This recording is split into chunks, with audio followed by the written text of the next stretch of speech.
What's up, YouTube? It's your boy Midnight. Got the Panther in the background. Excuse my garage. I ain't gonna clean that. So check this out. I just want to make a short video. You see the description of this video? Yes, I did it. Probably I probably ain't the only one. I'm probably the only one that's gonna admit it though. So, wasn't paying attention one day on the phone and made a mistake and put 87 gas in this car, right? It take 93. It's tuned to 93 or whatever you want to call it. This car got two fuel tanks. You got a passenger side and got a driver side, and they don't manifold. They don't manifold across like you would think they would stay level. They don't. One tank it's like keeps all the old gas, and then the other tank fill up with new gas. It stay on that side, and they'll spill over just a little bit. Anyway, I don't want to get too wordy on this video, but a lot of this in this video, they don't have a video like this on YouTube. Period. I look, it don't exist. So hopefully this video helps somebody out, like it helped me out. What else? Oh, you cannot cipher out of this fuel tank. You can't stick a hose. I tried it all. So without further ado, I'm gonna put the rest of this video together, and something else I want to say. I can't think right now. I can't. Oh, a lot of this stuff in this video, I ain't gonna lie to you. I ain't no mechanic. I'm mechanically inclined. Some of the stuff he was saying, you just really gotta listen and really gotta pay attention, because it is a correct way to take the fuel out of this fuel tank without lifting this car up, without dropping tanks, all that bullshit Chevy won't try to get you little money. It's a way you can get it straight off the top of the hood. So, like I said, some of this stuff in this video, I don't even really understand what he was saying. A little bit of it, I didn't understand. Most of it I pretty much did, but, if you run into this situation, make a mistake with the wrong fuel, blah, blah, blah, to get it out the tank, this is how you do it. Yeah. I'll do none of it.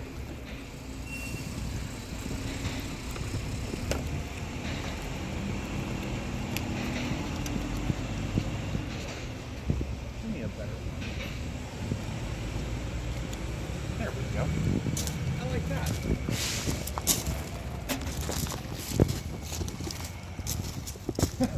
that. Up tube. You got these?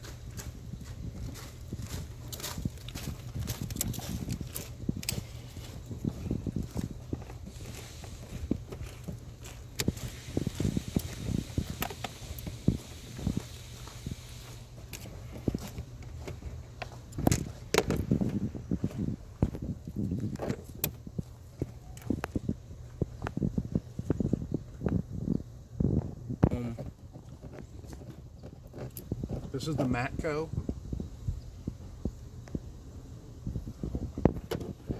Whereas some yokel's gonna do this in his driveway, spark a cigarette or make an arky arc under the hood, and the whole thing's turning into roasty roasty. It's gonna be toasty roasty because he fucking sparked up that doobie and couldn't wait till the gas dried up. I have seen it. I have seen it.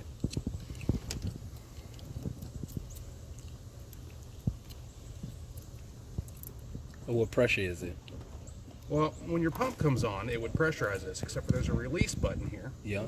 And I'm zip tying the release button open. Zip tie the release button open. That way, it just acts as a shit. It just acts as a bypass valve. Gotcha.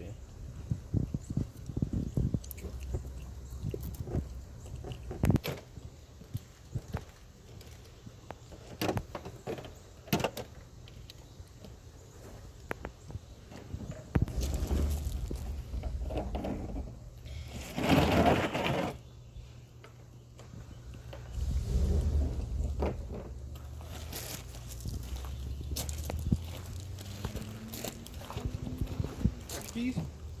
It's all over here on the ground.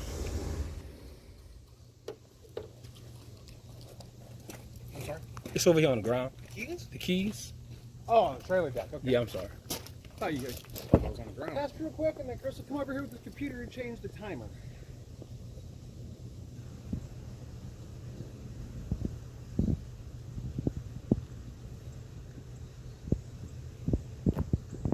Headlights on? I'll make sure they're off. No, they're not on. Okay, good. So let me give you a little background. In older vehicles, over at the fuse box over there, there would be a relay for the fuel pump. The new ones don't have it because this is a fuel pump controlled computer that accelerates or decelerates the pump depending on the demand it has. Yep. The old ones, like that, all these drugs and whatnot, the computer kicks a relay on, the pump just runs all the time. I would pull the relay out. I have switches that look like relays. I shove in the box, flip the switch, and the pump would stay on until I turn the switch off. Oh, That's how I would do this in the old ones. gotcha. In the old ones. But now Chris is going to come out here, plug the HP tuners into it, and he's going to go in there and he's going to change your priming time from 3 seconds to 30 minutes. So when it goes key on, the pump just runs for until it's out. And we're going to stand here and make sure it doesn't suck air in the pump. That we get as much fuel out as we can. So Gotcha. we'll pump out every drop that the pump strainers will pick up. Gotcha. Cool. It is cool. Yeah, I saw something like this on a forum. The safe way to do this is you want to have a master fuel pressure test set. It's a quality pressure test, so you don't got to worry about shitty hoses and connections leaking, breaking, blowing under that kind of pressure. And it's got a pressure relief button, which here's the dump tube. Well, hey, look how great that works out. Yep. So some people would just run a hose straight from your fuel line into a tank. Mm-hmm. They don't have any control that way. Right. This way, I can shut it off. Right. I can pop that zip tie off that button, the flow stops. Gotcha. Anytime it's fuel, safety first. Yep. Because fuel is property and lives. Definitely. And property comes last in those two items, but people's property is important with me and with this business. What would...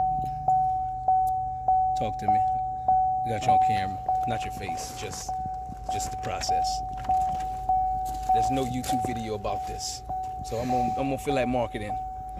So what we doing? All right, so when you start the car, the fuel pump will prime for 3 seconds.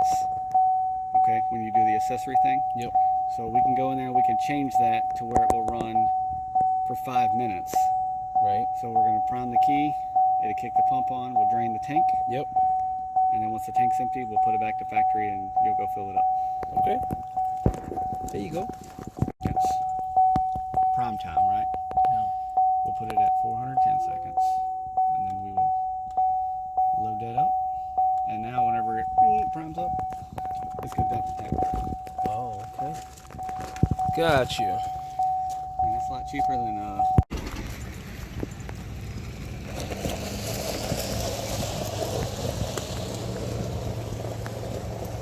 I didn't know that.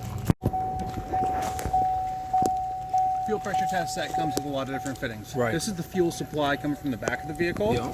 Here's your inlet going to the rail. This is all equipment out of my fuel pressure test kit. What I did is I've made a bypass. Right. So you got it coming from the tank, still going through the hoses to the engine, but we've got a small output right here. Yep. And that is allowing me to leave this thing on. And see what it's doing here? So that'll stay flowing. Yep. Gotcha. So this bypass need to be open? Cause you just opened I it. just opened a valve. This, Right. oh, I had it cracked before. Okay. I opened it all the way because on the LT series engines, the main difference between the LS and the LT Yep. is direct injection. Right. The direct injection has fuel rail pressure sensors. Sensors. Gotcha. It needed to see a demand for pressure at the rail. Right. So is the gauge showing the pressure? Well, at the gauge, the pressure's slack because I've got the bypass button in. Oh. If I was to let that button off, the gauge would come up and show actual fuel pressure. Right. But then we wouldn't be It flowing wouldn't be fuel. flowing, right. Gotcha. Gotcha.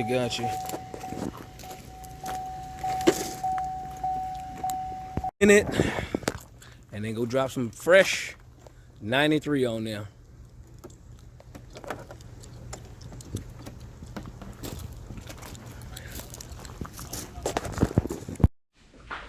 And there y'all go. Appreciate y'all for watching. I hope that video helped somebody, y'all. Like I said, it's definitely possible. Shout out to Chris and his whole team down there at Brewer Speed and Racing. I'm gonna put all the information in the description. And for all your LS, LT, I think they doing Mopars too now. But anyway, anything you need, holler at them, call them, tell them Midnight sent you. Y'all already know. Appreciate y'all. And got some more coming. See ya.